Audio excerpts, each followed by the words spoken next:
इस बीच एक बड़ी खबर आ रही है। ब्रेकिंग न्यूज, संसद में सुरक्षा चूक को लेकर इस वक्त जानकारी सामने आई है। सूत्रों के हवाले से प्रधानमंत्री नरेंद्र मोदी ने आज मंत्रियों के साथ बैठक के दौरान कहा, इस घटना को गंभीरता से लेना चाहिए। इस वक्त की बड़ी खबर है, आप तक ये अपडेट पहुंचा रहे हैं। आज मंत्रियों के साथ बैठक में प्रधानमंत्री नरेंद्र मोदी की तरफ से ताकीद की गई है कि इस घटना को गंभीरता से लेना चाहिए। इस मामले में राजनीति नहीं होनी चाहिए, ये पीएम मोदी की तरफ से कहा गया है। हमें हर तरीके से एहतियात बरतना है।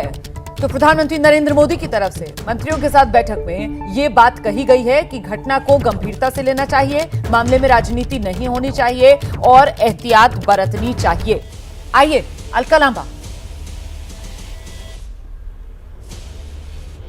देखिए, अच्छी बात है, प्रधानमंत्री जी को यह महसूस हुआ कि उनके मंत्री, उनकी सरकार इस घटना को गंभीरता से नहीं ले रही और इस पर राजनीति कर रही है। बहुत अच्छी बात है कि प्रधानमंत्री जी ने अपने नेताओं को बुलाकर ये इसकी गंभीरता बता दी। दूसरी बात, हम क्या अलोकतांत्रिक मांग कर रहे हैं? देश का गृह मंत्री है, सुरक्षा की जिम्मेदारी उनकी है। उनको सदन में जो है विपक्ष कहता है आइए और जवाब दीजिए, लेकिन वो उन सभी 14 सांसदों को जो है सस्पेंड कर देते हैं कि मांग कैसे उठा दी। लोकतंत्र में मांग नहीं उठा सकते, गृह मंत्री से इतने हमले के बाद जवाब नहीं मांग सकते। रोमा, सच्चाई तो ये है ना कि देश की सरहदें आज सुरक्षित हैं। गलवान वैली में चीन घुसता है और ये कहते हैं हमारे जवान शहीद होने के बाद ना कोई घुसा था, ना कोई घुसा, ना सरहदें सुरक्षित है, ना संसद।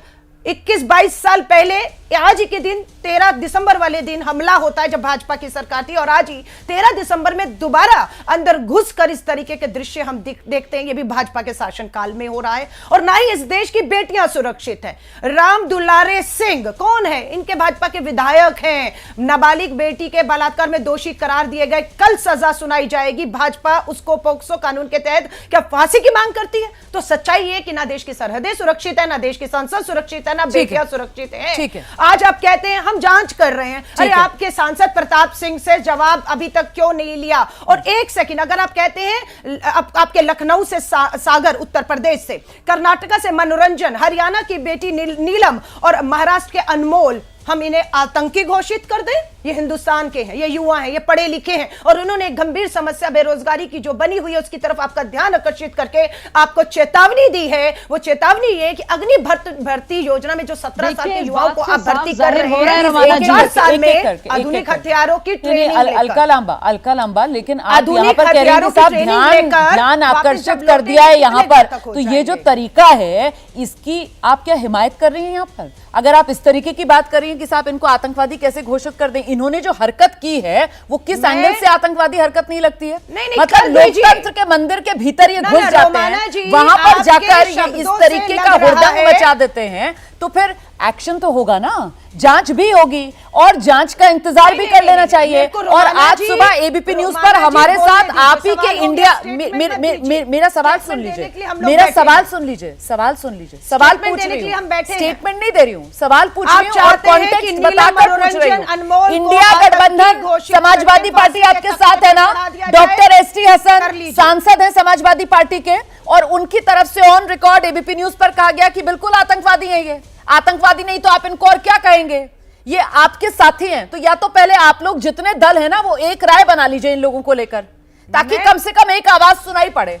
अभी कोई कुछ कह रहा है, कोई कुछ कह रहा है, विरोधाभास जो है वो नजर आता है। लोकतंत्र है। अभी जब पार्लियामेंट में चर्चा होगी बहुत कुछ कहा जाएगा। आप पार्लियामेंट में चर्चा की हिम्मत तो दिखाइए जो हम मांग कर रहे हैं। बहुत कुछ बोला जाएगा और बहुत कुछ इस सरकार को सुनने की हिम्मत दिखानी होगी, जिससे वो भाग रहे हैं। ना गृह मंत्री बयान देते हैं, ना सदन में विपक्ष के साथ चर्चा करने को तैयार हैं। अपराधी जो असली इनका सांसद है, जिसने पास देकर चारों को वहां तक पहुंचाया, और जो सुरक्षा की सेंध हुई कि इस तरह की चीज लेकर संसद के अंदर चले जाते हैं, है ना। और हमारे पंजाब के सांसद जो है गुरजीत जो है ओजला का हाथ दिखाता है जला हुआ कि कितना वो घातक हो सकता था। जान की परवाह किए बिना उन्होंने हाथ से छीनकर संसद के बाहर उसको ले जाने की कोशिश की। गुरजीत सिंह ओजला साहब कल एबीपी न्यूज पर हमारे साथ थे। अब सिर्फ वो दिखा रहे थे अपना पीला हाथ, पीले रंग वाला हाथ, वो बता रहे थे कैसे उन्होंने वो जो धुआं निकल रहा था पीले रंग का उसको अपने हाथ में पकड़ा। एबीपी न्यूज पर कल शाम में वो थे हमारे साथ। सही बता रही हैं आप, बिल्कुल अलका। आपने जो पॉइंट उठाया,